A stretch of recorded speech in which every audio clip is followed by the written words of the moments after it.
हम लोग सीधे बस कूलम्स लॉ से स्टार्ट करना है। बेसिकली इस तरीके से पढ़ना है कि हम लोग का रिवीजन टाइप का हो जाए। अब कूलम्स लॉ क्या कहता है हमारा, the electrostatic force between 2 point charges. सबसे पहली लाइन जो लिखी, the electrostatic force between 2 point charges. एक पॉइंट चार्ज हमने ये ले लिया लेट सपोज, और दूसरा हमने ये ले लिया। एक सेकेंड, रेडियस क्यों आ रही, 2D शेप ही तो लिया था, फ्लो चार्ट वाला मिला। The electrostatic force between 2 point charges kept at, आगे क्या लिखा है, kept at a distance, particular distance पे ये लोग रखे जा रहे हैं, केप्ट एट अ डिस्टेंस। और जो डिस्टेंस होती है वो यहाँ पे सेंटर टू सेंटर लेंगे। कहाँ से लेंगे, देखिए इसके centre, kept at distance is directly proportional to, is directly proportional to the, let's suppose इस पे चार्ज Q1 है, इस पे Q2, is directly proportional to the product of the charges and inversely proportional to the square of the distance between them. जो इसके बीच की distance let's suppose R है, उसके बीच की डिस्टेंस के स्क्वायर के इनवर्सली प्रोपोर्शनल है। सिर्फ अभी आप एक और चैप्टर है हमारा न्यूक्लियाई है, अभी आप लोगों को उस दिन तुमने पढ़ा था शायद थोड़ा बहुत, आई थिंक न्यूक्लियाई एक चैप्टर है, उसमें आप देखेंगे तो वहाँ पे एक लाइन लिखी हुई है, जो न्यूक्लियस फोर्स होता है वो नॉन सेंट्रल फोर्स। अगर आपका एक एमसीक्यू में क्वेश्चन आ जाए कि nuclear force non central, which of the following is the central force और नॉन सेंट्रल फोर्स, तो सेंट्रल फोर्स की टेंडेंसी क्या होती है, वो पर्टिकुलर डायरेक्शन में लगता है। कहाँ लगता है, ये देखिए यहाँ पे लिखा हुआ है, and acts along the line joining them. जो आपका इलेक्ट्रोस्टैटिक फोर्स है, ये जो लाइन आपको दिख रही है, ये जो लाइन आपको दिख रही है, जो इधर एक्सटेंड हो रही है, ये जो लाइन है ये इसके अलोंग लगेगा। मतलब इस लाइन पे कहीं भी लग सकता है आपका इलेक्ट्रोस्टैटिक फोर्स। एक डायरेक्शन है उसकी, या तो वो इधर लगेगा, अगर बोथ लग रहे हैं तो ऐसे, इस तरह से दोनों तरफ कहीं भी लग सकता है। लेकिन जो न्यूक्लियर फोर्स होता है उसकी कोई पर्टिकुलर डायरेक्शन नहीं होती है। तो न्यूक्लियर फोर्स कैसा फोर्स है, नॉन सेंट्रल फोर्स। कैसा फोर्स है, और जो आपका कूलम्स लॉ में जो इलेक्ट्रोस्टैटिक फोर्स है, ये कैसा फोर्स है। कोई दिक्कत यहाँ तक, सबसे इंपॉर्टेंट पॉइंट क्या है, कूलम्स लॉ में जो आपका इलेक्ट्रोस्टैटिक फोर्स है या ग्रेविटेशनल फोर्स है, या आप कोई भी देखिए जो ग्रेविटेशनल पुल भी है या फिर आपका सेंट्रीपिटल फोर्स है, ये सारी कैसे सेंट्रल फोर्सेस है। कैसे फोर्स है, लेकिन आपके सिलेबस में एक और फोर्स है जिसको हम लोग कहते हैं न्यूक्लियर फोर्स। चैप्टर जो लास्ट सेकंड चैप्टर है न्यूक्लियाई, उसमें जब आप पढ़ेंगे तो न्यूक्लियर फोर्स कैसा फोर्स है। क्लियर है क्वेश्चन, यहाँ पे लिखा हुआ है। तो सबसे 3 पॉइंट, सबसे पहला पॉइंट, जो फोर्स है वो किसके प्रोपोर्शनल होगा, product of the charges is directly product of the charges and inversely proportional to the square of the and acts along the line joining the charges। 3 point है। पहला point, force, Coulomb force is directly proportional to the, hi, Coulomb force is directly proportional to the, आलू पराठा लाई हो, आप बोले थे, आपने हाय बोला, बस ठीक है बेटा। मैंने बोला मम्मी को अभी मैं जाऊंगी, बोले आऊंगी। पता ये ऑफिशियल रिकॉर्डिंग चल रही थी। ओह शिट, छोड़ो हटाओ, क्या करना अब है। मान कैसे गए, आपसे गुस्सा थी मैं। Coulomb force is directly proportional to the product of the and inversely proportional to the and acts along, बताइए कूलम्ब लॉ की डेफिनेशन सुनाइए।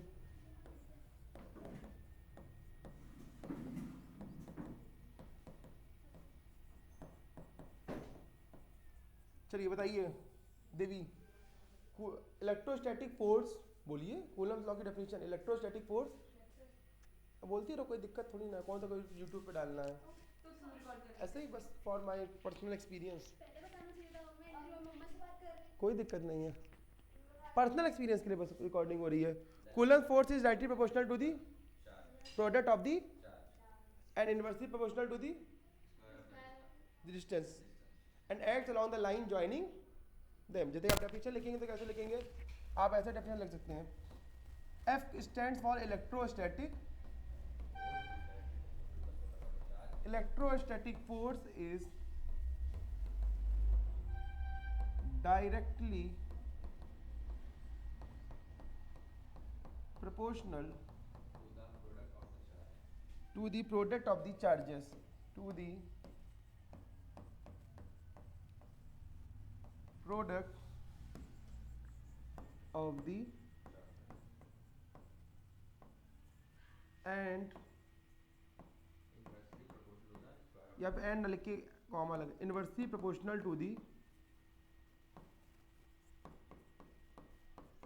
इनवर्सली प्रोपोर्शनल टू दी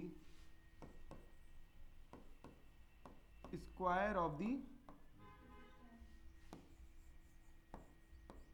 अब देखिए लिखा हुआ है, फिर भी मैं लिख के इसलिए दिखा रहा हूं कि आप लोग को पेपर हॉल में कैसे लिखना है। एंड एक्ट्स अलोंग दी,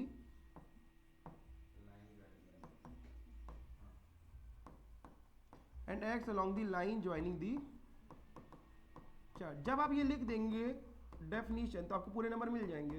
देखिए क्वेश्चन आएगा तो क्वेश्चन को सॉल्व कैसे करेंगे मैं वो आपको समझा रहा हूँ। कोई दिक्कत यहाँ तक?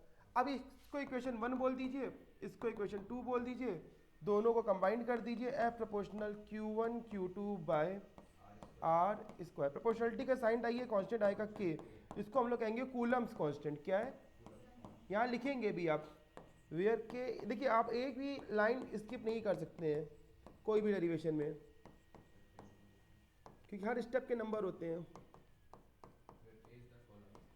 और एक्सपेरिमेंटली इसकी जो वैल्यू होती है वो कितनी होती है? 9 × 10 की पावर 9 कितनी होती है? हाँ, k is equal to experimentally, by experiment या एक्सपेरिमेंटली लिख सकते हैं आप, जो भी लिखना पसंद करें। इसकी वैल्यू होगी k की 1/4πε0, दैट इज इक्वल टू 9 × 10 की power 9, where ε0 is called what?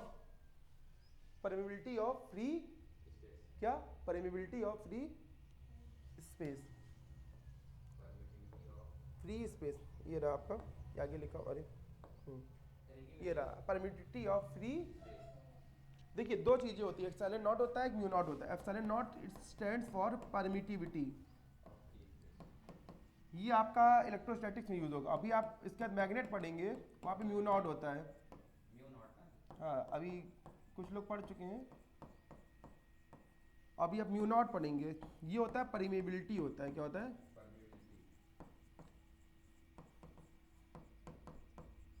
Of free space. और इन दोनों को कंबाइन करने पर एक फॉर्मूला आता है, √μ0 ε0 इज इक्वल टू 1/c। इसका बहुत इंपॉर्टेंट है, ये कुछ क्वेश्चन है जो आपके मतलब एमसीक्यूज में आ सकते हैं। बात समझ में आ रही है? जब तक पूछ लेगा what is the dimension of μ0 ε0, या what is the relationship between μ0 ε0 and c, तो आप ये यूज कर सकते हैं। μ0 है परमिबिलिटी ऑफ फ्री स्पेस।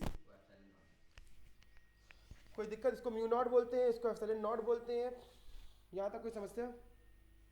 चलिए एक बार फिर से रिवाइज कर लेते हैं और बड़े कायदे देखिए। सबसे पहले आपका जब स्लेब क्वेश्चन आएगा पेपर में कि right about the Coulomb's law या डिराइव द कूलम्स लॉ, कोई भी क्वेश्चन आएगा, पहले आप इन्वर्टेड कॉमास में डेफिनेशन लिख देंगे जो भी आपको बताई गई है, इस तरीके से आप लिख देंगे। फिर आप लिखेंगे, एक डायग्राम बनाएंगे,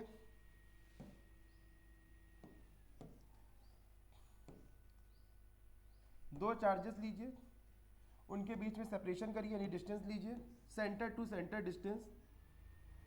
ठीक है, डिस्टेंस को लिखने का एक तरीका होता है, जैसे कि वो आप ऐसे लिखेंगे, ये यहाँ से यहाँ तक की डिस्टेंस कितनी है। देखिए हर चीज़ का एक तरीका होता है, और आपको लिखना है फिजिक्स में तो बड़े कायदे से लिखिए। ये डिस्टेंस आपकी r है, इस पे चार्ज q1 है, इस पे चार्ज, और एक और चीज़ बहुत इंपॉर्टेंट पॉइंट, इसको आप शेड जरूर करिएगा, क्योंकि चार्ज जो है वो स्फेरिकल फॉर्म में। अगर आप शेड नहीं कर रहे हैं, इसका बहुत सिंपल सा मतलब है, आपने उसको सर्कल लिया है, एज्यूम करा है, ये स्फेयर का सिंबल है, मतलब शेड जरूर करिएगा, हैशिंग जरूर करेंगे आप लोग। तो F proportional Q1, F is inversely proportional to R square. अब from equation 1 and 2, hello this is Shifa, this is Rupsi. आइए अब क्या कर सकते हैं भाई, देखो रिकॉर्डिंग हो रही है, मैं कुछ नहीं कर सकता हूँ। अब यही यूट्यूब पे पड़ेगी और तुम लोग फेमस हो जाओगी। अब कौन सा? हाँ खोल लो, क्या दिक्कत है? देखिए इधर से खुलेगा ना दीदी। प्रोपोर्शनलिटी देखिए कांस्टेंट आएगा k, k क्या है यहाँ पे? यहाँ लिखेंगे आप बगल में, वेयर k इज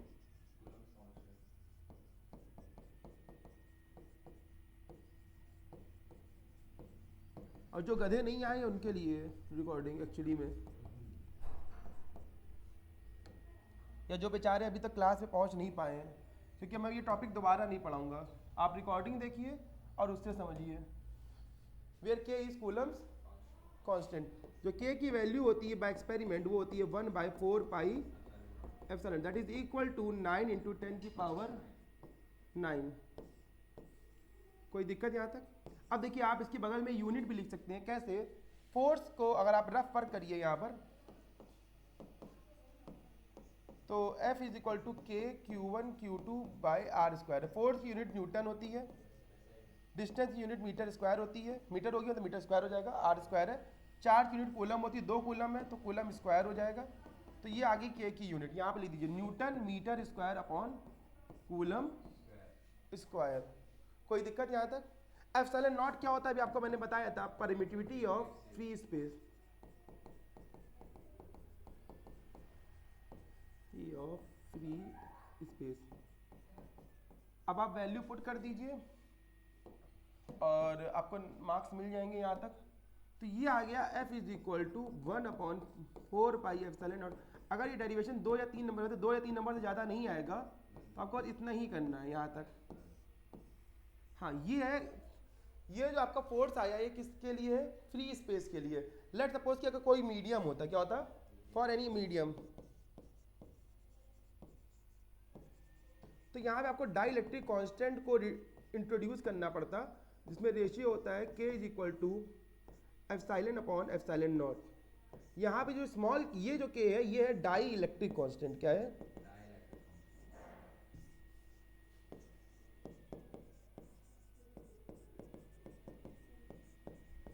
यहाँ से आप वैल्यू जैसे कि वहाँ पे एप्सिलॉन नॉट है, आप जगह फ्री किसी मीडियम के लिए होती है, ये है आपका एयर या वैक्यूम के लिए। किसके लिए? मान लीजिए कोई मीडियम होता एफ मीडियम, तो उसके लिए फॉर्मूला होता 1/4 पाई एप्सिलॉन। एप्सिलॉन यहाँ पे परमिटिविटी ऑफ मीडियम है। क्या है? कोई भी मीडियम हो सकता है। Where epsilon is permittivity of naught free space, any medium. अब आप एप्सिलॉन की जगह पे पुट कर दीजिए एप्सिलॉन नॉट के, यहाँ से वैल्यू निकालिए एप्सिलॉन की, तो आ जाएगा epsilon naught K, where K is die electric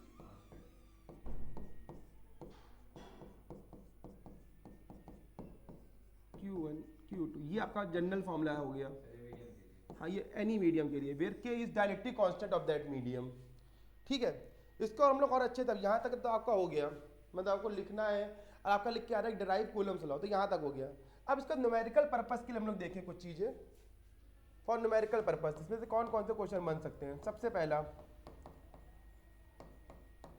क्या न्यूमेरिकल पर्पस ही न्यूमेरिकल एनालिसिस कर देते हैं, एनालिसिस ऑफ फॉर्मूला कर दे रहे हैं, एनालिसिस ऑफ कूलम्स लॉ। क्योंकि कौन कौन से क्वेश्चंस आ सकते हैं वो सारे नोट्स में भी आपको दिखेंगे। अभी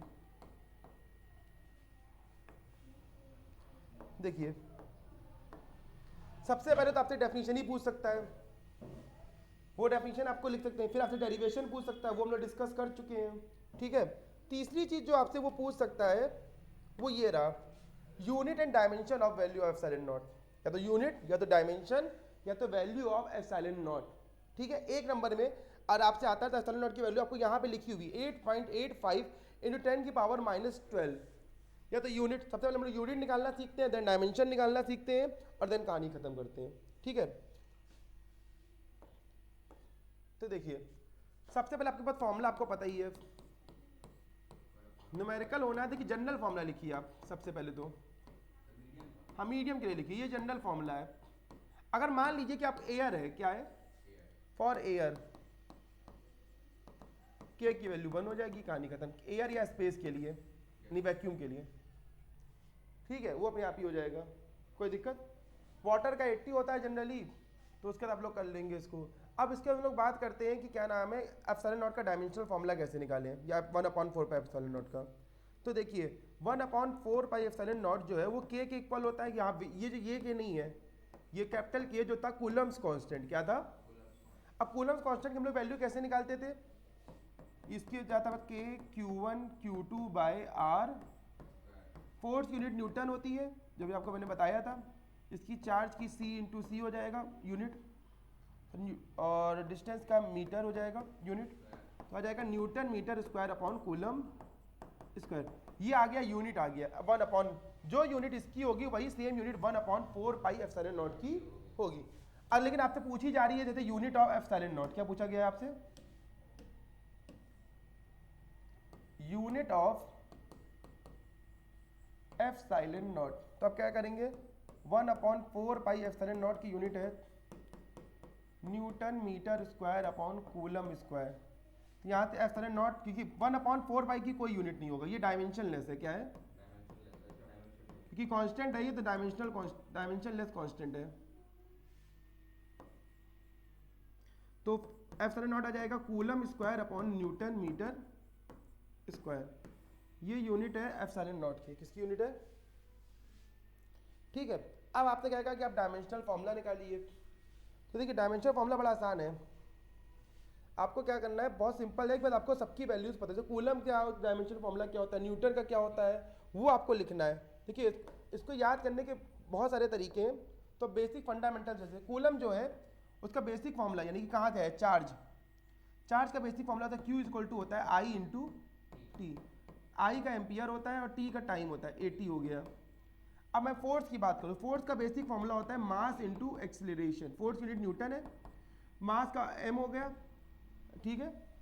ए जो होता है, अगर आपको नहीं याद है तो एक्सीलरेशन का होता है मीटर पर सेकेंड स्क्वायर होती है यूनिट, ठीक है। नहीं याद आ रहा तो देखिए कैसे करना है काम। Force is equal to formula है मास इंटू एक्सीलरेशन। मास की यूनिट होती है केजी, एक्सीलरेशन की होती है मीटर पर सेकेंड स्क्वायर। केजी का डायमेंशन फॉर्मूला कैपिटल M होता है, इसका लेंथ L होता है, और ये टाइम T स्क्वायर, ये ऊपर चला जाएगा T माइनस, तो ये आ गया न्यूटन की वैल्यू। किसकी आ गई? तो न्यूटन जगह पे ये लिखेंगे, M की जगह पे सारी वैल्यूज आप सब्स्टिट्यूट कर दीजिए। एप्सिलॉन नॉट का डायमेंशन फॉर्मूला आ जाएगा कूलम स्क्वायर की जगह पे 80 का स्क्वायर अपॉन न्यूटन, न्यूटन की जगह पे आ जाएगा MLT माइनस 2, और यहाँ पे L स्क्वायर। अब आप सॉल्व कर लीजिए, आंसर आ जाएगा M ऊपर जाएगा, M माइनस 1 हो जाएगा, L minus 1 T2 L square, ये L माइनस 2 ऊपर जाएगा,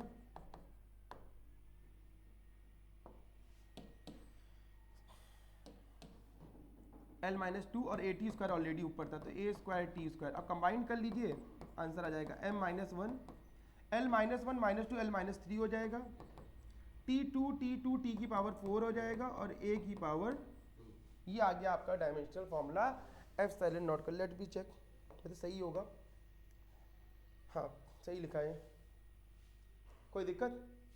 तो डायमेंशन फॉर्मूला निकालना आ गया। हाँ थोड़ा थोड़ा ही आएगा, अभी आपको प्रैक्टिस करनी पड़ेगी ना पहले, अभी आप करेंगे दोबारा प्रैक्टिस। हाँ यहाँ तक कोई दिक्कत? अब इसके बाद देखिए आपसे दूसरा क्वेश्चन क्या पूछ सकता है आपका न्यूमेरिकल में। अब ये तो हो गया।